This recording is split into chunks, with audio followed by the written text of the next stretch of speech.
Podcast 19, Joe. Dave and Joe with my career art director and engineer. And we've been talking about current events a lot. With the eye roll. Right. And we've had a comment from one of our teammates and ex-players that who's that guy from the mad guy on MLB? He said he was quoted as saying, "I could be the mad dog. I could be madder than the mad dog." So I'm a combination entertainer and instructor. So let's put it that way. Anyway, Dave and Joe, 19, and some instruction here. You want to talk to me about some video? Let's see it. That's right. We So what's the background here? You can read that, and the website is The Pure Swing, and it's Reggie Smith's involved in that. Reggie Smith, and he takes a lot of Ted Williams's philosophies. Reggie Smith played for the Dodgers, for the Red Sox, great player, and he's a part of that group. And Joe's reading it right now, and he's going to read it to you. But it kind of tells you how people should instruct, if instruct at all, especially when you don't know what you're talking about or you have little background in instruction. And again, we've been talking a lot about current events, but our roots are based in coaching and in instruction. So we're going to go back a little bit on this before we move on. All right, let me read this for you. Okay. All right, why are the best hitters from Latin America? This young man is probably 13. These kids don't have a YouTube specialty coach that drives a white raptor telling them a bunch of nonsense. These kids know if they want to make millions and take care of their families, they have to do something significant. What we see here is a kid doing what God blessed him to do. He hasn't been told how he has to hit or he can't hit a certain way. I wish more coaches would understand that you have to let each individual hitter do what is natural to them. I am sure we will see this kid from Venezuela here hitting the ball in the big league soon. And there we go. We have a video of a kid pimping a ball and hitting a home run. Thoughts? Natural gifts and work with them. Yeah. So that's why you should. We've talked about not being systematic, not being tied to one philosophy, and this says it all. It says it all sort of in a different direction. I feel like this one is more like you really need to be a lot more hands-off, which I don't necessarily agree with, but I also don't agree with the same thing over and over again, right? There's mechanics. People get to the same thing different ways. Exactly. And that just ties into the way we're always talking about being adaptable and adapting to your players. Mm-hmm. It's to the individual, mm-hmm. not treating everyone as if they're the same person. Right. But yeah, at the end of the day, there's a right way to do and a wrong way to do it. And I think a lot of these kids from Venezuela and so on, they are so good because they take so many reps. They get that muscle memory of that's what a line drive in the gap feels like. I'm going to repeat it and repeat it and repeat Plus it. Plus they have talent, too. Yeah, and they have talent, but they are probably playing all day long from morning till night till they have blisters all over their hands. They're not going to school? They're going to school sometimes. School of baseball? School of baseball, baby. Let's see if you can see that. That's a perfect swing with no coaching, allegedly. Yeah. I'm sure they get some coaching, but there's no robotic stuff there. Yeah. It's just all natural. Well, see, the best part about letting a kid be fluid is because they have so much going on in their head already. So letting a kid be fluid allows him just to play the game the way it is. It's just a game. But when you start to tell them, do this, do that, think about this, change this, now that's what makes it more robotic because now they're not thinking about the fact that it's just a game, right? They should be thinking. Yeah. They should be like, okay, see the ball, hit the ball. I think that's what they're saying is, okay, and then okay, real natural. Okay, you can tweak a couple things, but let them just see the ball and hit the ball. Yeah. And, too many American coaches or coaches elsewhere, I'm sure, they just want to have their say. They want to they want to have their input. They want to make a mark on the game, and sometimes it's not all good. Yeah. So that's a good lesson to learn. The Pure Swing, it's called. So check it out. Also check out our DNASportsOnline.com, and Joe will tell you about, hey, questions, comments, feedback. It's always good, and you guys wanted to, I got a couple comments saying, hey, a little more instruction at times. I said, okay, so there's your instruction right now.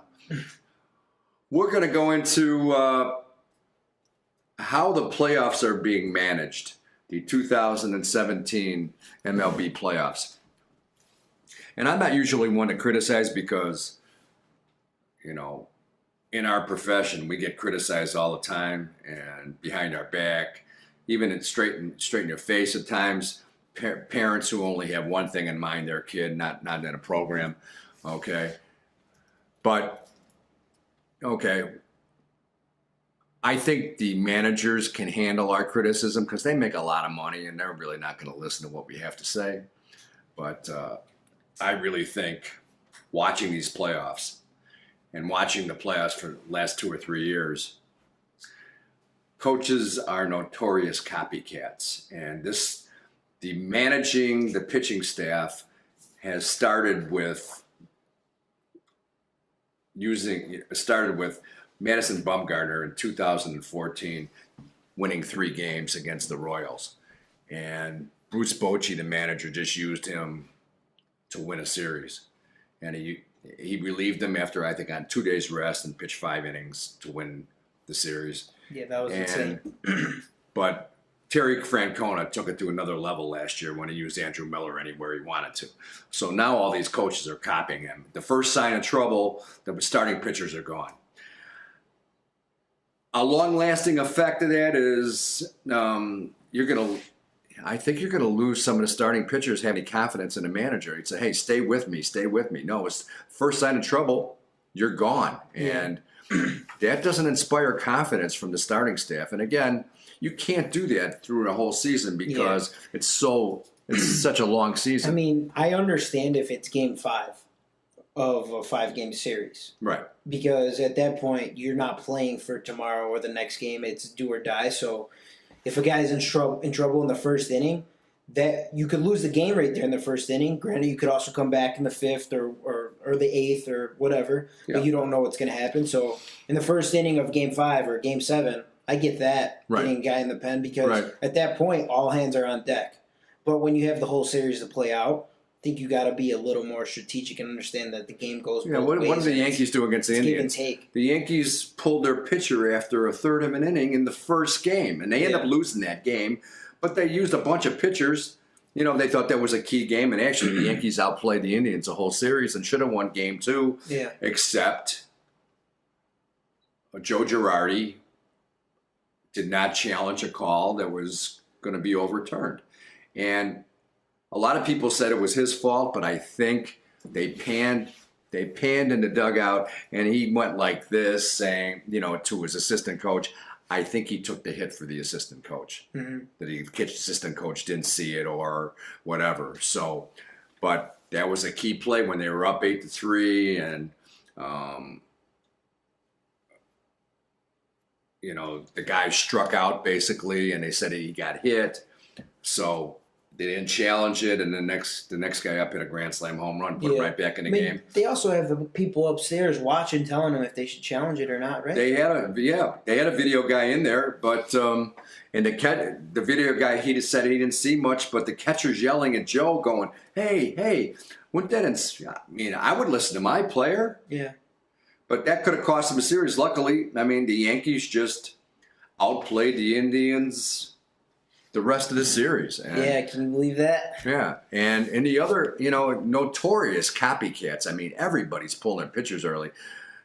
Joe Madden of the Cubs, it just first sign of trouble, boom, gone. He did that to a fault, almost to a fault last year when in Game 7 of the World Series, he pulls Hendricks, and Hendricks hadn't given up a run.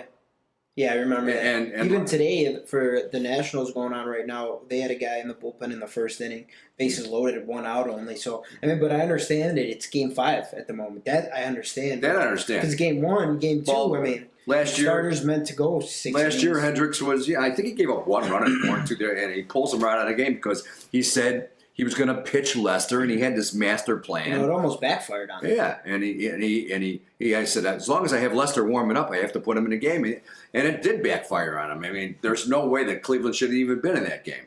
There's no way Cleveland should have been in that series at all because they had lost 2 of their starting pitchers. They had to use the relief staff in that way because they had no starters. They had Kluber and a bunch of, like Trevor Bauer, who was terrible last year, and Josh Tomlin, who's a pussball right-hander. They had to do it. And they almost pulled it off because Madden overused the bullpen. He overused Chapman, and, it almost happened. So, but everybody else is copying, not out of necessity. The Cleveland used it out of necessity last year, but now it's becoming stock in the playoffs just to, hey, first sign of trouble, pull your starting pitcher. I don't think that's a great. I think it's strange because I don't think that wasn't always the thing to do. No, I know. It's if I was a pitcher, I put everybody on the shortest leash. I would be looking over my shoulder. Is he going to pull me because I made 1 bad pitch? Yeah. I mean, seriously. I mean, that doesn't breed confidence for your staff. And I know, hey, the end goal is to win, but all these guys are pulling guys early. They copy one another. It's like in football. Northwestern had that crazy offense that they stole from West Virginia in 2000, where that really speed up offense. Now everybody's using it. Yeah. Everybody. I mean, it's revolutionized college football. If you like college football, but West Virginia started it. Northwestern took their offense verbatim and took the Big Ten by surprise. And now, if you watch Northwestern, they haven't changed the offense in 15 or 16 or 17 years. And it's like everybody knows what to do. They haven't changed it.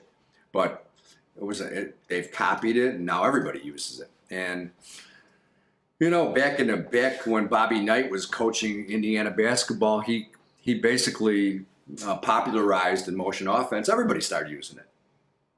It didn't matter what kind of personnel you had. Well, Bobby Knight's winning, so let's use it. And, coaches are notorious thieves. You should always, always, always, and we've talked about this many times, gear your system to your personnel, period. Adapt to your personnel. Don't let them adapt to you. It never works. Yeah, I mean, at the same rate, studying these other coaches and seeing what works, seeing the commonalities between the two teams could help too, because you figure out what won't work for you, what will work for you. But I mean, copying a complete system is a little unrealistic to think that everything's going to fit the way you have. You always got to make tweaks. Yeah, I agree. All right, what else we got? Wrapping it up? Yeah. All right. Dave and Joe. And Joe. It was brief, but it was good. So we'll see you for number 20 soon, and it might be on the field.